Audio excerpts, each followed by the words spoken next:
Detective Logan Pierce had built his career on intuition. Years spent solving homicides had taught him to notice the smallest details: a flicker of nervousness, a hesitation in a story, a glance that lingered too long. He could read people like a book, deciphering their secrets from between the lines of their words. But lately, the person he couldn't seem to figure out was the woman he had vowed to spend his life with, Julia. It started subtly. Logan would come home from long shifts to find Julia lost in her own world. She would be staring out the window, her phone clutched tightly in her hand. When he asked her what she was thinking about, she'd smile, a strained and distant expression that barely reached her eyes, and say, "Nothing important." The changes didn't stop there. Julia had become secretive. She'd take long phone calls outside and claim they were from her friends or her sister. She started coming home late from her job at the art gallery, using vague excuses about extended hours and exhibit preparations. Logan, sharp as ever, noticed these things but said nothing at first. He convinced himself that he was overanalyzing her behavior. Maybe she was just stressed. But his gut told him otherwise. Logan's work was demanding, and it often left little room for reflection. He had been assigned to a particularly high-profile case: the murder of Evan Thatcher, a tech executive found dead in his penthouse apartment. The case was strange. No signs of forced entry, no immediate suspects.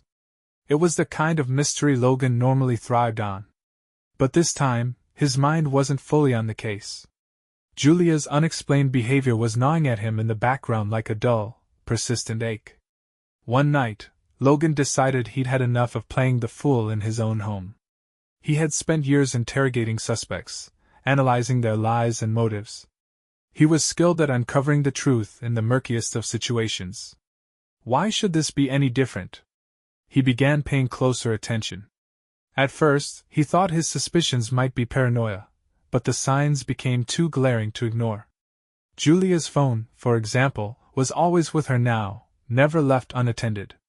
When she wasn't taking secretive calls, she was texting in rapid bursts, her face tense. And then there were the unexplained absences. One Friday evening, Julia claimed she had a meeting with her boss about a new exhibit.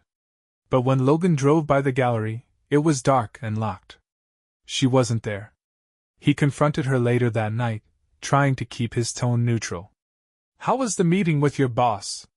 Julia hesitated for just a second too long. "Oh, it was fine. Just boring business stuff." Logan's eyes narrowed. He said nothing but mentally filed the lie away. A week later, his suspicions were confirmed in a way he had dreaded. He followed Julia after she left the house one evening, telling him she had a late dinner with friends. Logan, who had become an expert at surveillance, tailed her from a safe distance. His heart pounded as he watched her drive across the city, eventually pulling into the underground parking lot of a luxury hotel. He parked a few blocks away and walked toward the hotel, his stomach churning with anxiety and rage. He felt like he was in someone else's life, watching his marriage unravel in slow motion. Staying out of sight, he watched Julia enter the hotel lobby. Moments later, a man joined her, a tall, well-dressed man in his early 40s. Logan recognized him from news articles: Nicholas Weston, a wealthy entrepreneur known for his success in real estate and tech ventures. Julia smiled at Nicholas in a way Logan hadn't seen in months. She leaned in close to him, their familiarity unmistakable. They shared a brief exchange before entering the elevator together. Logan stood frozen in place, the weight of betrayal pressing down on him like a lead blanket. He wanted to storm into the hotel, confront them both, demand answers. But years of training held him back. He knew better than to act on emotion in a moment like this. If he wanted the truth, he needed to gather evidence, calmly, methodically. For the next several days, Logan's focus was divided between the murder case and the unraveling of his personal life. He tailed Julia and Nicholas whenever he could, documenting their meetings. They were careful but not careful enough. Logan observed them having lunch at a secluded restaurant, walking through a private art gallery Nicholas had rented out, and entering the same hotel multiple times. Julia didn't suspect a thing. At home, she continued her charade, pretending everything was normal. Logan began to see their relationship in a new, sinister light. How long had she been deceiving him? Was it just an affair, or was there more to it? His mounting anger boiled beneath the surface, but he forced himself to stay composed. He couldn't afford to make a scene. Not yet. And then, something unexpected happened, something that changed the entire trajectory of the situation. During a routine investigation for the Thatcher murder, Logan stumbled upon a name that stopped him cold: Nicholas Weston. Evan Thatcher's company had been in talks with Weston over a failed acquisition shortly before Thatcher's death. It was a key detail Logan hadn't connected before. And now, his wife was involved with that very man. The lines between his professional and personal life blurred in an instant. Was Julia's affair connected to the murder? Was Nicholas more than just her lover? Was he a suspect? Logan's mind raced. He had been blindsided by Julia's betrayal, but this new revelation gave him a renewed sense of purpose. If Nicholas was involved in the murder, Logan would bring him down. And if Julia was complicit in any way, she wouldn't be spared either. This was no longer just a case of infidelity. It was a case of life and death, and Logan intended to solve it. Logan's mind was a battlefield. The revelation that Nicholas Weston, Julia's lover, had ties to the Evan Thatcher murder case sent a jolt of adrenaline through him. Coincidence was rare in homicide investigations. Experience told him that when two seemingly unrelated events overlapped, there was almost always a hidden connection. He spent the next few days poring over the case file with new focus. Thatcher's murder was brutal but oddly precise. His throat had been slit, yet there were no signs of forced entry. Whoever had done it had either been invited in or had access to the penthouse. According to witness reports, Thatcher had been involved in several heated business disputes in the months leading up to his death. Among them was a failed merger with Weston's company. The deal had collapsed at the last minute, and there were rumors of bad blood between the two men. Weston, however, had an alibi. He had been at a private charity gala the night of the murder, surrounded by dozens of witnesses. On paper, he was untouchable. But now that Logan knew about Julia's affair, things felt murkier. Had Weston manipulated Julia to get to him? Or worse, was she willingly complicit? The thought of Julia being involved in something as sinister as murder made Logan's skin crawl, but he couldn't ignore the possibility. He needed more evidence. The next night, Logan followed Julia again. She had told him she was meeting a friend for dinner, but Logan knew better. Sure enough, she drove to Nicholas Weston's estate on the outskirts of the city. The sprawling mansion was hidden behind tall gates and security cameras, but Logan found a spot along a wooded path that gave him a partial view of the property. He waited in the shadows as Julia's car disappeared through the gates. Minutes later, the lights inside the mansion came on. Logan could see silhouettes moving behind the large windows, Julia and Nicholas, deep in conversation. He adjusted the zoom on his binoculars, catching brief glimpses of their faces. Julia looked tense, her body language stiff and defensive. Weston, on the other hand, appeared calm, almost smug. They weren't acting like lovers enjoying a secret rendezvous. This was something else entirely. Logan strained to read their lips, but the distance made it impossible. He cursed under his breath. He needed audio. Surveillance equipment at the precinct could help, but using official resources for a personal matter would be risky. His entire career could be jeopardized if anyone found out. As he debated his next move, something caught his attention. Julia stood abruptly, pacing the room. She pointed toward Nicholas, her expression fierce. He raised his hands in a placating gesture, but Julia shook her head, visibly frustrated. What the hell were they arguing about? Logan's gut told him this wasn't just about their affair. There was more at stake here, something that involved both of them and possibly the murder of Evan Thatcher. The following day, Logan received a report from the forensics team. A new piece of evidence had surfaced in the Thatcher case.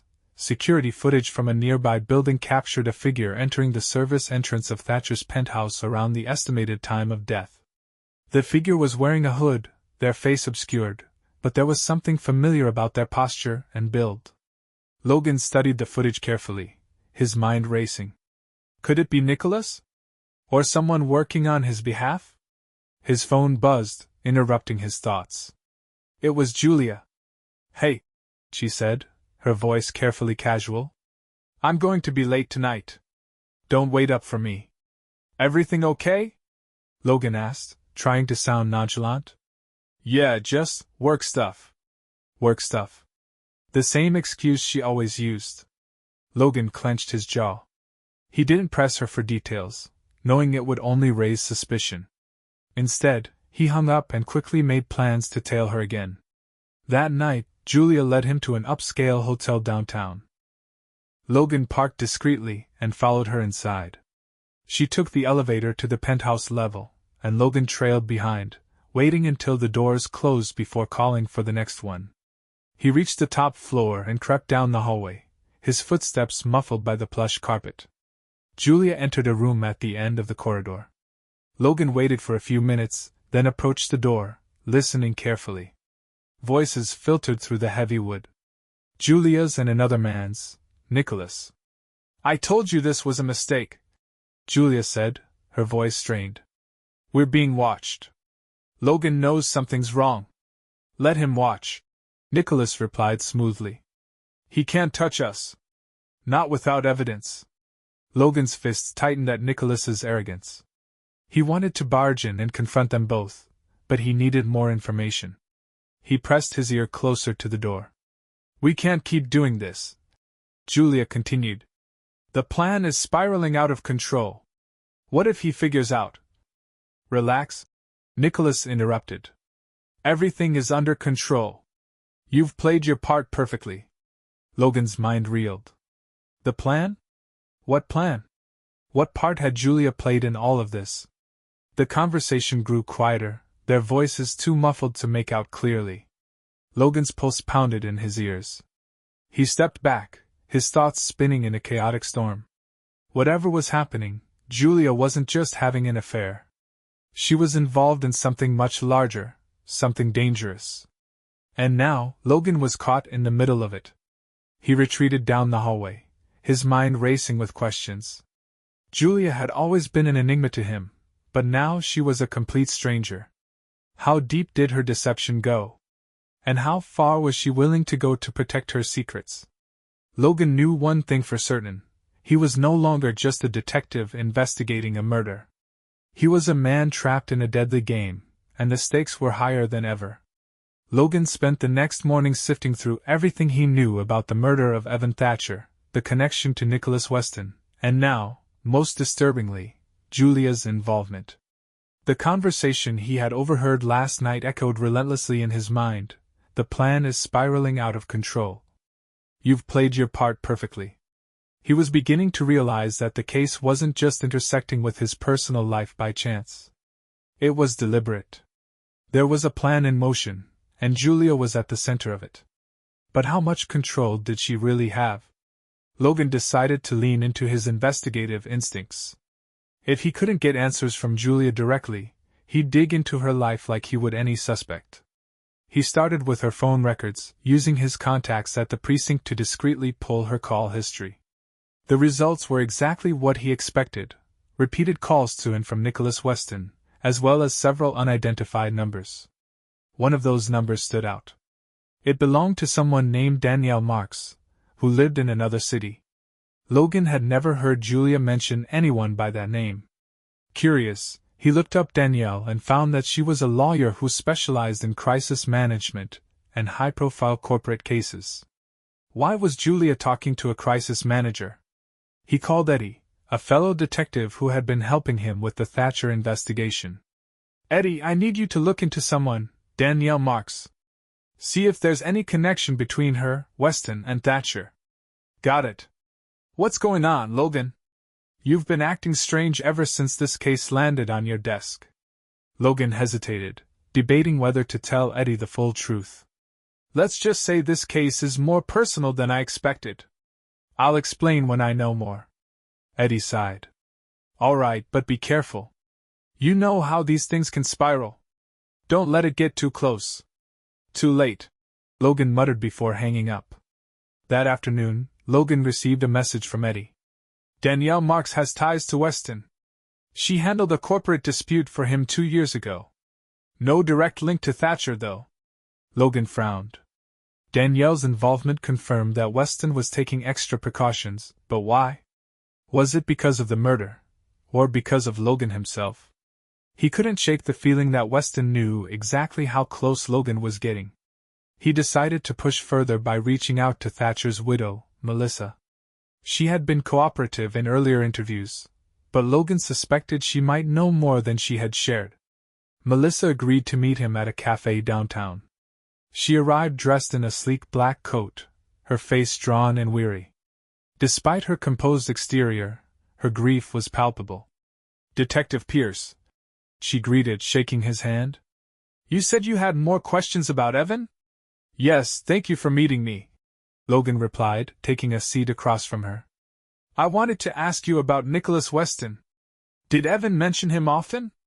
Melissa's eyes hardened at the mention of Weston's name. "More than I cared to hear, honestly. Evan hated him. They were in the middle of a business deal that fell apart. Evan felt betrayed. He thought Weston had sabotaged him. Did he ever say anything that made you think Weston was dangerous?"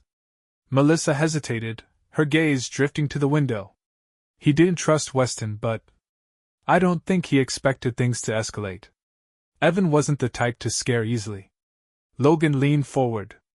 "And what about your relationship with Julia Pierce?" Melissa blinked, clearly caught off guard. "Julia? Your wife? I didn't know her personally." "Why?" "She's connected to Weston," Logan said, choosing his words carefully. "I think there's more to this than just a failed business deal." Melissa studied him for a moment, her expression thoughtful. "If Weston is involved, you're dealing with someone who plays the long game, detective. He doesn't make impulsive moves. Whatever you're looking for, I hope you find it before it's too late." That evening, Logan confronted Julia directly. He didn't plan on letting her dodge his questions this time. He found her in the living room, scrolling through her phone, her face tense. "We need to talk," Logan said, his voice firm. Julia glanced up, her eyes wary. "What's wrong?" "Don't play dumb," he said, stepping closer.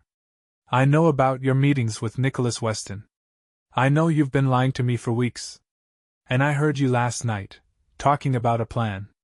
Julia's face went pale. "You followed me? Don't turn this around on me," Logan snapped. "I'm done being lied to." "What the hell is going on, Julia?" For a moment, Julia looked like she might break, like she was on the verge of confessing everything. But then something shifted in her expression. Her shoulders squared, and a cold, distant mask settled over her face. "You wouldn't understand," she said quietly. "Try me. It's not just about Nicholas. It's about surviving." "Surviving?" Logan echoed, his confusion deepening. "What does that mean?" Julia shook her head. "You think you know everything, Logan. But you don't. You've never looked past what you wanted to see." "Then explain it to me," he demanded. "Because right now, it looks like you're in over your head. And if you're involved in Thatcher's murder, I need to know."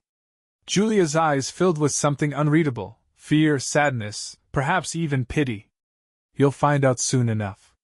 But you might not like what you find." With that, she turned and walked upstairs, leaving Logan standing in the middle of the room, his thoughts a chaotic storm. Julia's words haunted him long after she disappeared into the shadows of the hallway. He was closer to the truth than ever, but it felt like the ground beneath him was beginning to crack. And somewhere deep in his gut, Logan knew, the worst was yet to come. The following morning, Logan woke to an empty bed. Julia had left early, leaving behind only a brief note on the kitchen counter. "Work meetings today. I'll be back late. Don't wait up." Logan crumpled the note in his fist. He didn't believe a word of it. He had reached his limit with her cryptic excuses and half-truths. Whatever game she and Nicholas Weston were playing, he would end it, on his terms. Before heading to the precinct, Logan made another call to Eddie. He needed someone on the inside of Weston's world, someone who could give him access to information without tipping Weston off. Eddie agreed to help but warned Logan again about pushing too hard. "Logan, I'm serious," Eddie said over the phone. "Weston's powerful, and if he catches wind that you're coming after him, he won't hesitate to protect himself. Be smart." "I know what I'm doing," Logan replied, though he wasn't entirely sure that was true. He arrived at the precinct and dove into the Thatcher case files. He requested updated records on both Weston and Julia. The police had surveillance on Weston's known associates, and Logan hoped that something, anything, would connect him to the murder. Hours passed without any breakthroughs. It wasn't until just before lunch that Logan finally caught a lead. Forensics had identified a partial fingerprint on the security keypad in Thatcher's penthouse. It didn't match Nicholas Weston, but it did match Julia. Logan felt his blood turn cold. Julia had been in Thatcher's apartment? He double-checked the report, reading it over several times to ensure he wasn't mistaken. The evidence was clear. Julia had accessed the penthouse, likely on the night of the murder. A storm of emotion surged through him: confusion, rage, betrayal. Why hadn't she told him? Was she involved in the murder, or had she been dragged into something far more dangerous than she could handle? By the time Logan arrived home that evening, his thoughts were a chaotic mess. He tried to keep his composure, but the image of Julia entering Thatcher's apartment wouldn't leave his mind. She wasn't home yet. Logan paced the living room, waiting for her return. His anger simmered beneath the surface, barely restrained. When he finally heard the front door open, he turned sharply, his eyes locking onto Julia as she stepped inside. "Hey," she greeted cautiously, sensing the tension in the air. "We need to talk," Logan said, his voice low but firm. Julia froze in place, her gaze narrowing. "What now?" "I know you were in Evan Thatcher's penthouse," Logan stated bluntly. "Forensics found your fingerprint on the keypad." For a moment, Julia didn't move. Then, slowly, she set her bag down and crossed her arms. "I see. That's all you have to say?" Logan demanded. "You lied to me, Julia. You've been lying to me for weeks. And now I find out you were at the scene of a murder?" "I didn't kill him," she said calmly. "Then explain," Logan shouted, his frustration boiling over. "Because right now, all the evidence points to you being involved, either as an accomplice or worse." "What the hell is going on?" Julia's face remained impassive, but Logan saw the flicker of fear in her eyes. She took a deep breath and finally spoke. "I didn't tell you because I was scared," she said quietly. "Scared of you, Logan?" "Scared of me?" Logan repeated, taken aback. "What are you talking about?" Julia stepped closer, her voice trembling slightly. "You've always controlled everything, our life, our marriage, even this investigation. I knew if you found out about Weston and Thatcher, you'd jump to conclusions. You'd think the worst of me. Maybe I'm thinking the worst because you've given me every reason to," Logan retorted. "You've been sneaking around, meeting with Weston behind my back. What did you expect?" "I expected you to trust me," Julia shot back. "But you never have, not really." The words hit Logan like a slap. He opened his mouth to argue but found himself at a loss. Had she been right all along? Had his instincts as a detective warped his ability to trust the people closest to him? "Tell me the truth," he said after a long pause. "All of it." Julia hesitated, then finally began to unravel the tangled web of secrets. She explained that Weston had approached her months ago, offering help when she was dealing with financial struggles related to her job at the gallery. At first, it had seemed innocent, until Weston revealed that he had dirt on Thatcher and wanted her to act as a go-between in their business feud. "I didn't realize how deep I was in until it was too late," Julia admitted. "I thought I could handle it, but when Thatcher was killed, I panicked. I didn't know who to trust." "Why didn't you come to me?" Logan asked, his voice softer now. Julia's eyes filled with tears. "Because I knew you'd see me as a suspect. You wouldn't see me as your wife. You'd see me as another case to solve." Logan's heart sank. As much as he wanted to deny it, there was truth in her words. His obsession with control and answers had driven a wedge between them long before Weston entered the picture. "I want to fix this," Logan said quietly. "But I need to know, are you still working with Weston?" "No," Julia replied firmly. "I cut ties with him after Thatcher's death. But I think he's setting both of us up. He's dangerous, Logan. We need to be careful." Logan nodded slowly. For the first time in weeks, they were finally on the same side. But he knew their battle was far from over. Weston was still out there, and now they were both in his crosshairs. Together, they would have to take him down, before he destroyed them both. Logan's mind raced with Julia's revelations. Weston wasn't just a wealthy entrepreneur with shady connections, he was orchestrating a game of manipulation and control. Julia had been caught in his web, but the murder of Evan Thatcher had escalated things in a way none of them had expected. Now Weston was playing both sides, and Logan knew they were running out of time. After their conversation, Logan sat at the kitchen table, going over the evidence once more. The fingerprint, the surveillance footage, the business dispute between Weston and Thatcher, none of it fully fit together yet. There were missing pieces, and he needed to find them before Weston made his next move. Julia joined him, her expression tense. "What's the plan?" she asked quietly. "We're going to set a trap," Logan said. "Weston thinks he has control of the situation, but if we can get him to slip up, make him think he's safe, we might be able to catch him." Julia nodded, though Logan could see the fear in her eyes. "And what about me? The police already have evidence tying me to the scene. What if they come after me?" "I'll handle it," Logan promised. "You're not going down for something you didn't do." But even as he said the words, a nagging doubt lingered. Could he protect her from the system he had served for so many years? Could he keep his personal life and his career from collapsing under the weight of this case? Logan spent the next day carefully coordinating his plan. He enlisted Eddie's help once again, this time without holding anything back. Eddie was shocked to hear how deep Julia's involvement had gone but agreed to help under one condition: Logan needed to stay within legal boundaries. "You're playing a dangerous game," Eddie warned. "If this backfires, you'll lose everything: your badge, your reputation, maybe even your freedom." "I know," Logan said grimly. "But I don't have a choice. Weston's been pulling strings for too long. It's time we turn the tables." Together, they arranged for a covert surveillance operation. Logan would confront Weston directly, forcing him to react while the police monitored the encounter from a distance. If Weston implicated himself in the murder or his scheme against Julia, they'd have the evidence they needed to take him down. Later that evening, Logan received a message from Weston. "We need to talk. Come to the gallery after hours. Julia knows where." It was the opening Logan had been waiting for. He showed the message to Julia, who immediately tensed.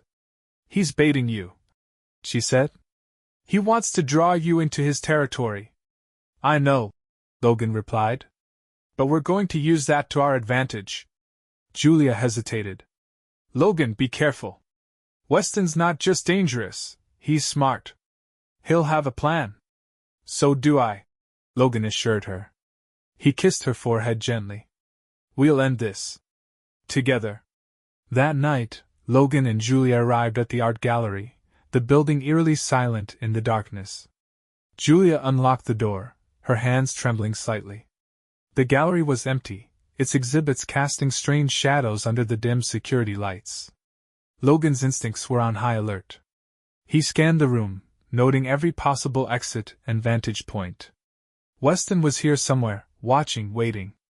"Stay close," Logan whispered to Julia as they moved further inside. A figure emerged from the shadows near the far wall.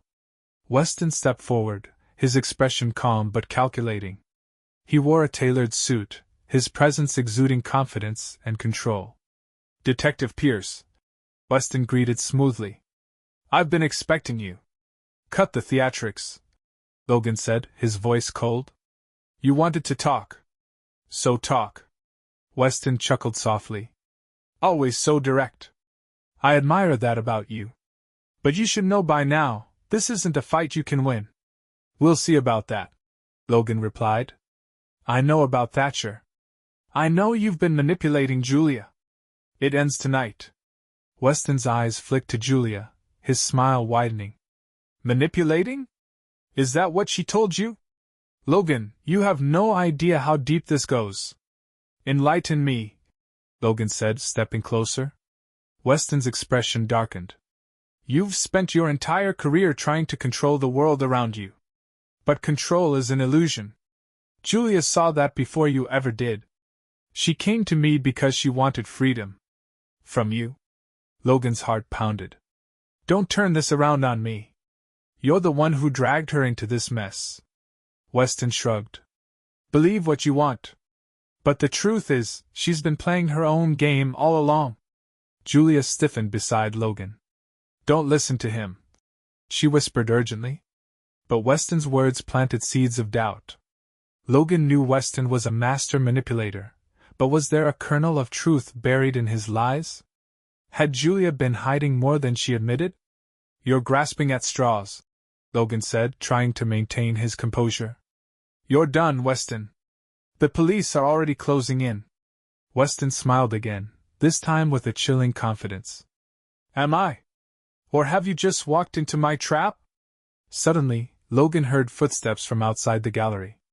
The door burst open, and several men in suits entered, private security, armed and ready. Logan! Julia cried, grabbing his arm. We need to get out of here. Too late, Weston said with a smirk. You thought you were hunting me. But I've been one step ahead the whole time. Logan's mind raced as the situation spiraled out of control. Weston had prepared for this confrontation, and now they were surrounded. He needed to act fast, or risk losing everything. Logan's mind went into overdrive. The private security team had positioned themselves at the gallery's entrances, effectively cutting off any chance of escape. Weston stood smugly in the center of the room, clearly reveling in his control of the situation.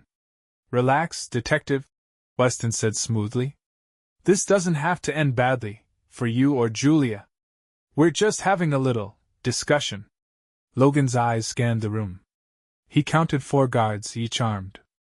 The odds weren't in his favor, but he wasn't about to let Weston win.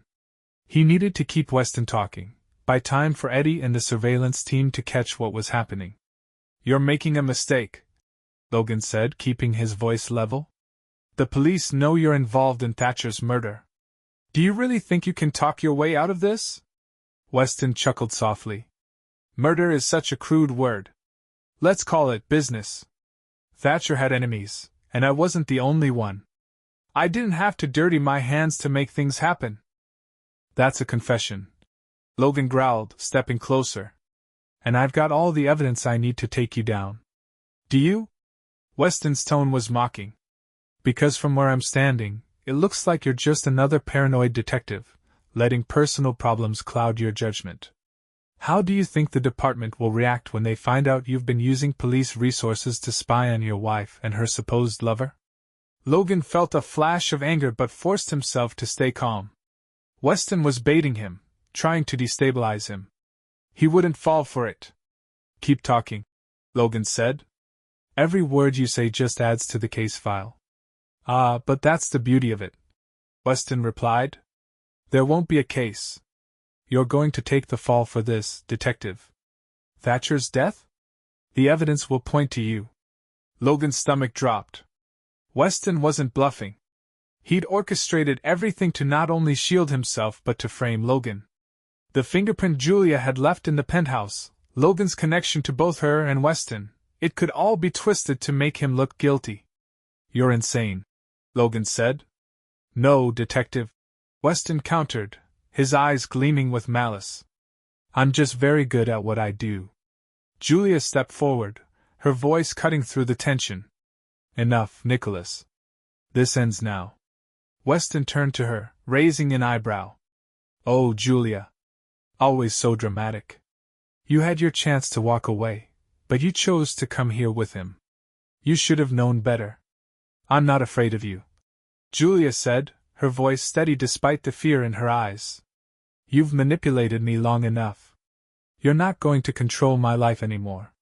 Weston's expression hardened. Control? Is that what you think this was? I gave you freedom, Julia. Freedom from a life you hated. And this is how you repay me? Julia shook her head. You don't own me. And you never will. Logan felt a surge of pride at her defiance, but the situation was still precarious. He needed to find a way to turn the tide. He glanced at one of the guards, noting that their attention was divided between him and Julia. A plan began to form. Julia, Logan said quietly, keeping his gaze on Weston. I need you to trust me. She nodded, understanding without words. Suddenly, Logan lunged toward the nearest guard, catching him off guard. He grabbed the man's weapon, twisting it out of his grip in a swift, practiced motion. The gallery erupted into chaos as the other guards scrambled to respond. Get down!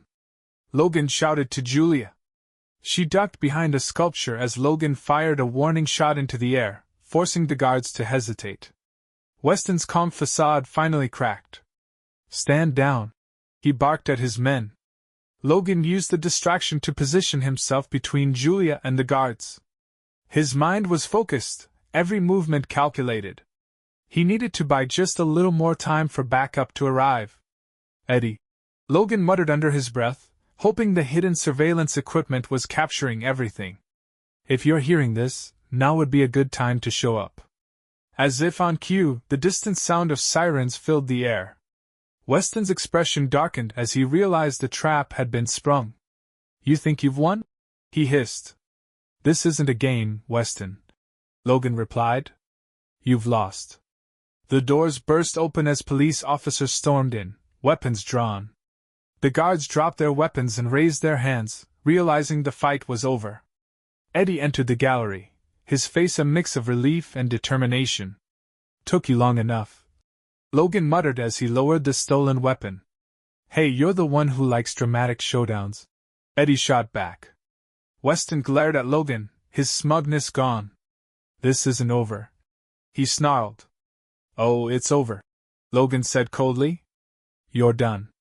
With Weston and his men in custody, the gallery fell silent once more. Logan turned to Julia, who emerged from her hiding spot, her face pale but composed. Are you okay? He asked gently. She nodded, though her hands were shaking. I am now. Logan pulled her into a brief embrace, the weight of the past few weeks finally beginning to lift. There would still be questions, investigations, and fallout to deal with. But for now, they had survived. Together. As they walked out of the gallery, Logan glanced at the flashing police lights and thought about how close they had come to losing everything. Weston had tried to tear them apart, but in the end, he had only made them stronger. But Logan knew one thing for sure: trust was a fragile thing, and it would take time to fully rebuild. They had a long road ahead of them, but they were ready to face it, side by side. The gallery parking lot was a blur of flashing red and blue lights as police officers secured the scene. Logan stood by one of the patrol cars, watching as Nicholas Weston was led away in handcuffs. Weston maintained his defiant composure, but Logan could see the cracks in his mask: anger, frustration, and a simmering rage at having been outmaneuvered. You're going to regret this, Pierce, Weston growled as officers shoved him into the back of a squad car. I doubt that, Logan replied flatly. With Weston secured, Eddie approached, shaking his head in disbelief. Hell of a night, huh? Yeah, Logan muttered, his exhaustion finally catching up to him. You were right about Weston, Eddie continued. We've got enough evidence now, thanks to you and Julia. He won't be walking free anytime soon. Logan nodded, though the victory felt strangely hollow. He should have felt triumphant, but instead, there was a heavy weight pressing on his chest. This case had pushed him to his limits, forcing him to confront truths he had tried to avoid for years. Weston might have been the immediate threat, but Logan knew he and Julia had deeper wounds to heal. As Eddie walked away to oversee the scene, Logan turned to find Julia standing near the gallery entrance. She hugged herself tightly, her eyes distant. He approached her slowly, unsure of what to say. It's over, he said softly. Julia gave a small, strained smile. Is it? For now, Logan admitted. But we've got a lot to sort through. Julia nodded. Yeah, we do. They drove home in silence, the tension between them still palpable. Logan could feel the unspoken questions hovering in the air. Once they arrived, Julia went straight to the living room and sank onto the couch. Logan followed, sitting beside her but leaving a small gap between them. I need to ask you something, Logan said after a long pause. When Weston said you wanted freedom from me, was there any truth to that? Julia hesitated, her gaze fixed on the floor. Finally she spoke, her voice quiet but firm. Logan, I love you. I never wanted to hurt you. But there were times when I felt trapped. You're so used to being in control of everything. I felt like I couldn't make a single decision without you scrutinizing it. Logan swallowed hard, her words cutting deeper than he expected. He had spent his entire life relying on control and structure, both in his job and his relationships. He had never stopped to consider how that might have affected Julia. I didn't realize, he said softly. I know you didn't, Julia replied. But it doesn't excuse the choices I made. I should have come to you when things started spiraling with Weston. Instead, I let fear and pride get in the way. They sat in silence for a moment, the weight of their confessions hanging in the air. Logan finally reached for her hand, squeezing it gently. We've both made mistakes, he said. But I don't want this to be the end of us. We can fix it, if you still want to. Julia met his gaze, tears welling in her eyes. I do. But we can't keep pretending everything's fine. We need to be honest with each other. No more secrets. No more secrets, Logan agreed. Over the next few days, the fallout from the case began to unfold. Weston's connections to criminal activities were revealed, and he faced a litany of charges, including conspiracy and obstruction of justice. The media latched onto the story, painting Weston as a ruthless businessman who had finally been exposed. Logan and Julia kept a low profile, avoiding reporters and unwanted attention. Logan's superiors at the precinct questioned his involvement in the case, but Eddie vouched for him, explaining that Logan had acted to protect a key witness, Julia. Though there were some raised eyebrows, Logan's reputation remained intact. Privately, however, Logan knew the damage to his relationship with Julia was far more significant. Trust had been broken on both sides, and rebuilding it would take time. They started attending counseling sessions together, hoping to unpack the years of unresolved tension and communication issues. During one session, the counselor asked a question that stayed with Logan long after the session ended. What do you fear most about losing control? Logan had struggled to answer at the time, but now, as he sat alone in his study, the answer became clear. He feared vulnerability. He feared that if he let go of control, he would lose everything that mattered: his career, his marriage, his sense of identity. But clinging to control had nearly cost him all of those things anyway. He glanced at a framed photo on his desk, a picture of him and Julia from their honeymoon. They looked so carefree back then, full of hope and promise. Logan felt a pang of regret, but also a spark of determination. They had survived this storm. Now, it was time to rebuild. One evening, as they sat on the back porch watching the sunset, Julia spoke quietly. You know what's strange?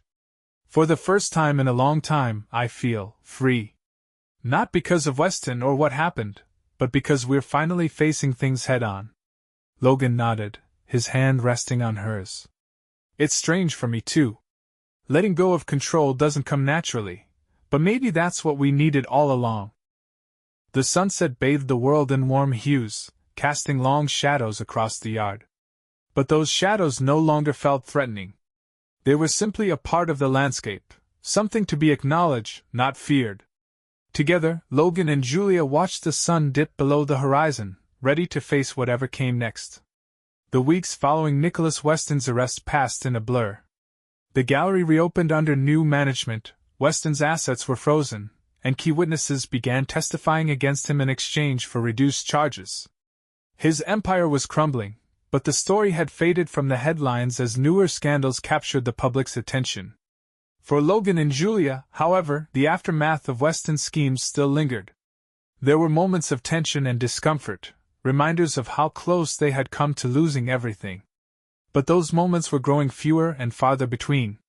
With each passing day, they rebuilt their trust, brick by brick, learning to speak openly about fears they had buried for years. One morning, Logan woke to the smell of coffee brewing and the soft hum of music coming from the kitchen. He found Julia there, wearing one of his old shirts and swaying gently to the rhythm of a jazz tune. For a moment, he stood in the doorway, watching her in quiet awe. It had been a long time since he'd seen her this relaxed. "Morning," he said, stepping inside. Julia turned and smiled. "Morning. I made coffee."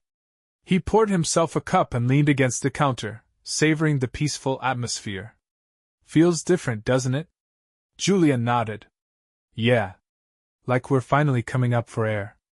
They ate breakfast together, discussing their plans for the weekend. For the first time in what felt like forever, there were no secrets or unspoken tensions hanging over them. "I was thinking," Julia began hesitantly, "maybe we should take that trip we always talked about. The one to Italy?" Logan blinked in surprise. They had dreamed about visiting Italy for years but had always found excuses to postpone it: work, finances, timing. "I'd like that," he said softly. "Let's make it happen." Julia's face lit up. "You mean it?" "Yeah," Logan replied. "No more waiting. Life's too short." Later that afternoon, Logan headed to the precinct to wrap up the final reports on the Thatcher case. As he sat at his desk, Eddie approached and dropped a stack of papers in front of him. "Thought you might want to see this," Eddie said.